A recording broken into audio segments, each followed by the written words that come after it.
Ayrı-seçkilik, diskriminasiya insanlara cins, yaş, din, irq, etnik mənsubiyyət, fiziki imkanlar və ya digər əlamətlərə görə fərqli davranmaqdır. Ayrı-seçkiliyin istənilən forması bərabərlik hüququnun pozulmasına, sosial ədalətsizliyə səbəb olur. Təhsildə ayrı-seçkilik, əlçatanlığın, bərabər imkanların olmaması əlilliyi olan uşaqların təhsilə cəlb olunmasına mane olur. Əlilliyi olan şəxslərin təhsilin bütün formalarında tədrisə heç bir ayrı-seçkilik olmadan digər şəxslərlə bərabər səviyyədə cəlb olunması üçün ağlabatan uyğunlaşma, yəni əlverişli şərait təmin edilməlidir.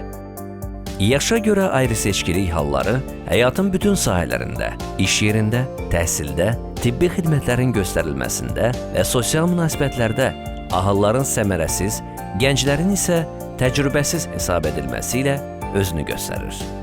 Qadınların işə qəbulu zamanı çətinliklərlə üzləşməsi, qızların təhsil alma imkanlarının məhdudlaşdırılması, qadınların cəmiyyətdə evdar qadın obrazında qəbul edilməsi, uşaqlara qayğı göstərilməsinin yalnız qadınlara aid edilməsi kimi hallar cinsi ayrı-seçkiliyin geniş yayılmış formalarındandır. Sosial statusa, xüsusilə də keçmiş məhkumluğa görə ayrı-seçkilik, insanlara cinayət keçmişinə görə ədalətsiz və fərqli münasibət göstərilməsi, onların cəmiyyətə yenidən inteqrasiya olunmasını çətinləşdirir və sosial bərabərsizliyi artırır. İnsan hüquq və azadlıqlarının müdafiəsi sayəsindəki bütün milli və beynəlxalq qanunvericilik normaları istənilən ayrı-seçkiliyi qadağan edir. Hər kəsin hüquq və azadlıqlarının bərabərliyinə təminat verir. Əgər sizin hüquqlarınız pozulmuş və ayrı-seçkiliyə məruz qalmısınızsa, o zaman Ombudsmana müraciət edə bilərsiniz. Ombudsman, bərabərlik hüququnun təmini, ayrı-seçkiliyin qarşısının alınması hallarını araşdırmaq səlahiyyətinə malikdir. Ombudsmana necə müraciət etmək olar?